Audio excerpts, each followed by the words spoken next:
ஆண்டவரும் அருமரட்சகரமாக இருக்கிற இயேசு கிறிஸ்துவின் ஆச்சரியமான நாமத்தில் தினமும் கர்த்தருடைய சத்தத்தை கேட்டுக்கொண்டிருக்கிற இந்த பிள்ளைகளை வாழ்த்துகிறேன், ஆசீர்வதிக்கிறேன்.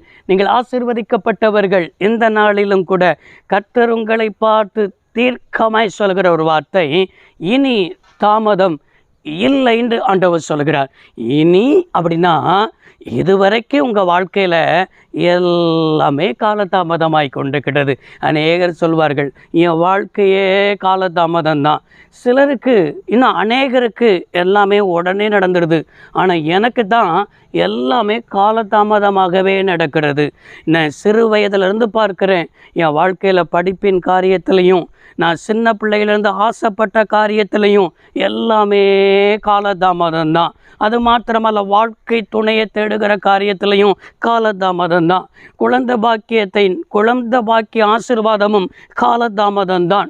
அது மாத்திரமல்ல, வேலையின் காரியமும் என் வாழ்க்கையில் ஒரு காலதாமதம்தான். நல்ல ஒரு வீடு வாசலை கட்டி எழுப்புகிறதும் காலதாமதம்தான். எல்லாமே காலதாமதம்தான். எல்லாமே என் வாழ்க்கையில் போராடி தான் நான் பெற்றுக்கொண்டிருக்கிறேனே தவிர, என் வாழ்க்கையில் நான் நினைத்த நாட்களில் இன்றைக்கி நடந்துடும், இந்த மாதத்தில் நடந்துடும், இந்த நாட்கள் நடந்துடும். எல்லாமே ஒரு காணல் நீரை போலவே என் வாழ்க்கையில் காணப்படுகிறது. இன்னும் உலகத்தில் ஒரு பழமொழி சொல்வார்கள், கைக்கு எட்டினது வாய்க்கு எட்டாமல் என்ன செஞ்சிருச்சு போனது போலவே எத்தனை ஆசீர்வாதம் என் கையை விட்டு தவறி போயிருக்கிறது. எத்தனை காரியங்கள் என் வாழ்க்கையில் காலதாமதமாய் நடந்து கொண்டிருக்கிறது என்று நினைத்து கொண்டிருக்கிறீர்களோ, என்று புலம்பிக் கொண்டிருக்கிறீர்களோ, உங்களை பார்த்து தான் ஆவியானவர் சொல்கிற ஒரு வார்த்தை, இனி காலதாமதம் இல்லை, இனி தாமதம் இல்லை. இதுதான் வாக்குத்தத்தம். இதுதான் உங்களை பார்த்து ஆண்டவர் பேசுகிற ஒரு வார்த்தை. எனக்கு அருமையானவர்களே, வேதத்தில் ஆபிரகாமை குறித்து பார்க்கிறோம். ஆபிரகாமோடு கூட லோத்து இருந்ததை பார்க்கிறோம். 2 மேய்ப்பர்களுக்கும் வாக்குவாதம் உண்டாகிறது. ஆபிரகாம் கர்த்தரால் நடத்தப்படுகிற ஒரு மனிதன். கர்த்தரால் நடத்தப்பட்டது நிமித்தம், நீ வலதுபுறம் போனால் நான் இடதுபுறம் போகிறேன், நான் இடதுபுறம் போனால் நீ வலதுபுறம் போகலாம் என்று சொல்லி தங்களுக்குள்ளே ஒரு தீர்மானம் பண்ணி 2 பேரும் பிரிந்தார்கள். லோத்து என்ன செய்தான்? சமபூமியை தெரிந்து கொண்டு, ஏதேன் தோட்டத்தை போல இருக்கிறதை தெரிந்து கொண்டு, பசுமையான இடத்தை தெரிந்து கொண்டான். ஆபிரகாம் விட்டு கொடுத்தான். ஆனால் அந்த இடத்தில் லோத்து இருக்கும் பொழுது அங்கே சோதோம் குமார பட்டணத்தின் பாவம் வானம் மட்டும் என்ன செய்தது? எட்டினது என்று பார்க்கிறோம். அந்த பட்டணத்தை நான் அழிக்கப் போகிறேன் என்று கர்த்தர் என்ன செய்கிறார்?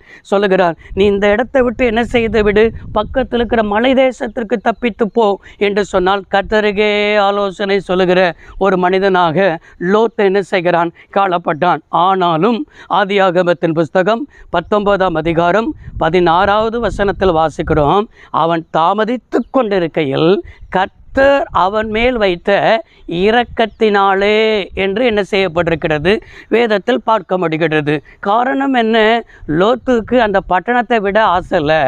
லோத்துக்கு தன்னுக்கு இருந்ததான 2 பெண் பிள்ளைகளுக்கும் அந்த பட்டணத்திலேயே என்ன செய்தார்கள்? மருமகனை அங்கே பேசி ஒழுங்கு செய்து சம்பந்தம் கலக்க அவர் ஆயத்தமாக இருக்கிற காரணம், இந்த பட்டணம் தான் நமக்கு, இங்கே தான் நமக்கு பிள்ளைகளுக்கு என்ன செய்ய வேண்டும், மாப்பிள்ளைகள் என்ன செய்ய எடுக்க வேண்டும், எல்லாம் ஆயத்தமாக இருந்தார். ஆனால் அந்த பட்டணத்தின் பாவத்தை பார்க்கல, அக்கிரமத்தை பார்க்கல, மீறுதலை பார்க்கல, பட்டணத்தின் செழிப்பை தான் என்ன செய்தார்? பார்த்தார் என்று பார்க்க முடிகிறது. கர்த்தர் அழிக்கப் போகிறேன் என்று சொல்கிறார். ஆனால் அந்த பட்டணத்தை விடுவதற்கு லோத்துக்கு மனசே வரவில்லை.